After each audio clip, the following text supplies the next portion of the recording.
Ketika membahas tasawuf ataupun sufi, perkara pertama yang perlu untuk kita pahami teman-teman adalah bahwa istilah sufi bukanlah merujuk kepada satu kelompok yang seragam. Ada orang yang disebut sebagai sufi karena mereka menekankan kepada penyucian jiwa, memperbanyak ibadah, akhlak yang baik, zuhud terhadap dunia, dan berusaha mendekatkan diri kepada Allah Subhanahu wa Ta'ala.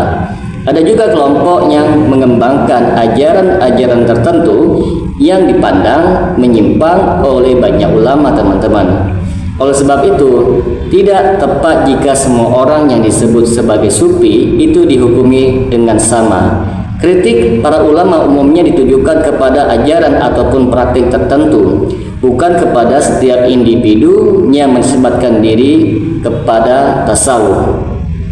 Dalam sejarah Islam teman-teman, banyak ulama membahas tasawuf. Sebagian menerima aspek penyucian hati dan akhlak yang baik, tetapi mereka juga mengingatkan agar semua bentuk ibadah dan keyakinan tetap berlandaskan kepada Al-Quran dan As-Sunnah. Prinsip yang sering ditekankan adalah bahwa semakin seseorang itu ingin mendekatkan diri kepada Allah Subhanahu wa Ta'ala, semakin besar pula kewajibannya untuk mengikuti petunjuk Rasulullah Sallallahu Alaihi Wasallam. Kritik yang paling sering muncul teman-teman adalah apabila ada ajaran yang menganggap pengalaman spiritual seseorang itu lebih tinggi daripada dalil dari Al-Quran dan hadis. Dalam Islam teman-teman, wahyu telah sempurna.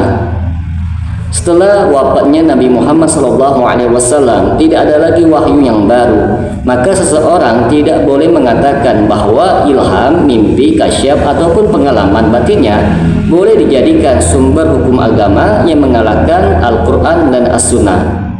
Banyak ulama mengingatkan bahwa ilham itu boleh saja terjadi kepada seseorang sebagai pengalaman pribadinya, tetapi tidak boleh dijadikan dalil yang mengikat umat Islam.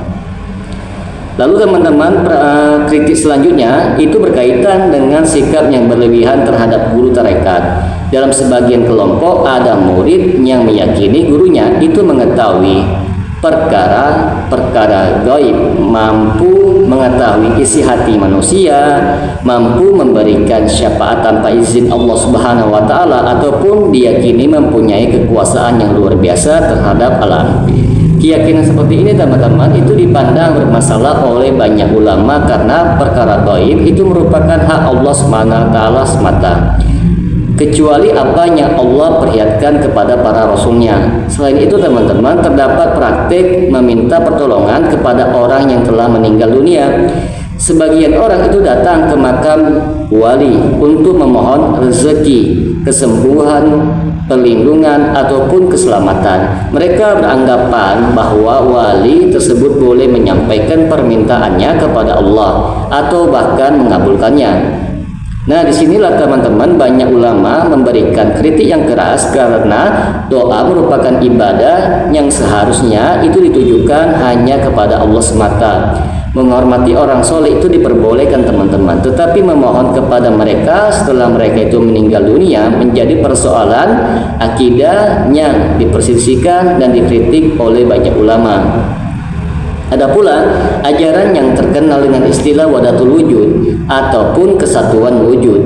Dalam bentuk yang ekstrim, ajaran ini dipahami seolah-olah Allah dan makhluk adalah satu.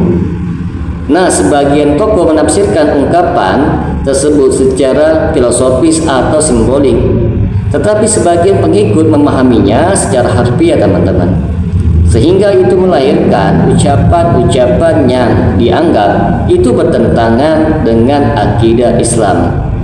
Oleh sebab itu teman-teman, banyak ulama menolak pemahaman yang menghilangkan perbedaan antara Allah sebagai pencipta dan makhluk sebagai ciptaannya. Lalu teman-teman, kritik juga diarahkan kepada amalan-amalan yang tidak memiliki dasar yang jelas dalam sunnah. Semisal menetapkan jumlah zikir tertentu, tata cara tertentu, ataupun upacara tertentu sebagai bentuk ibadah khusus tanpa adanya dalil yang sahih.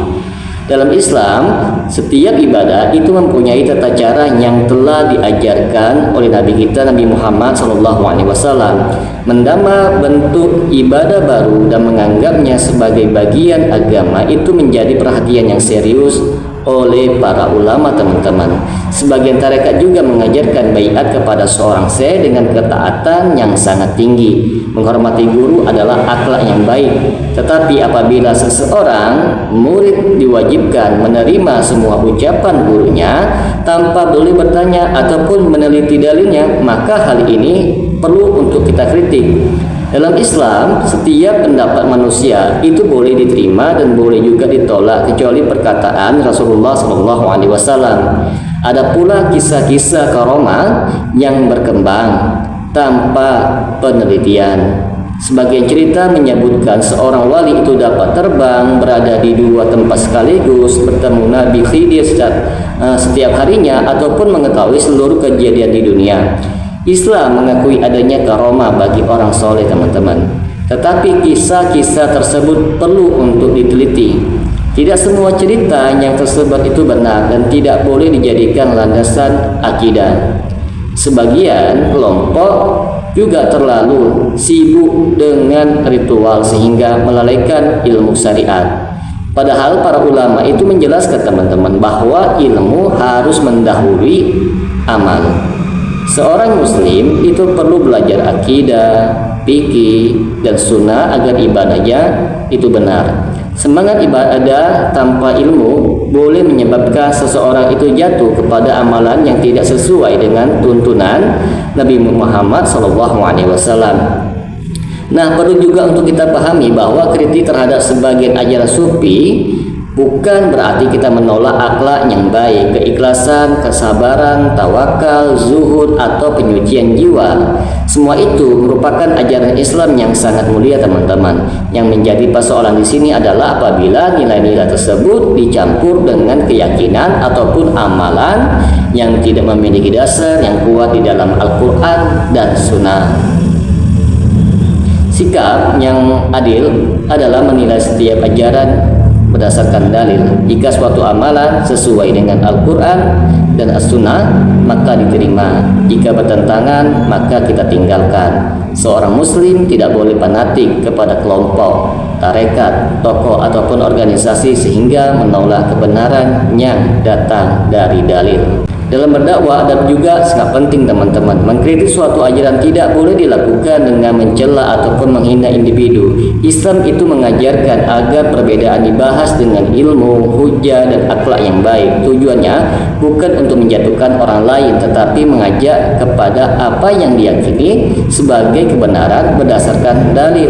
Maka dapat kita simpulkan di sini, teman-teman, alasan mengapa sebagian ajaran sufi itu dikritik oleh banyak ulama adalah karena adanya praktik ataupun keyakinan tertentu yang dinilai tidak memiliki dasar yang kuat dalam Al-Quran dan As-Sunnah, ataupun dianggap bertentangan dengan prinsip-prinsip akidah Islam. Namun, teman-teman, penting untuk kita membedakan antara kritik terhadap ajaran tertentu dengan penilaian terhadap semua orang yang menisbatkan diri kepada tasawuf. Karena tasawuf sendiri memiliki corak dan praktik yang beragam. Semoga dengan sedikit penjelasan ini dapat memberikan manfaat bagi teman-teman sekalian. Dan apabila channel ini dapat memberikan manfaat bagi teman-teman sekalian, silakan like dan subscribe. Semoga bermanfaat. Assalamualaikum warahmatullahi wabarakatuh.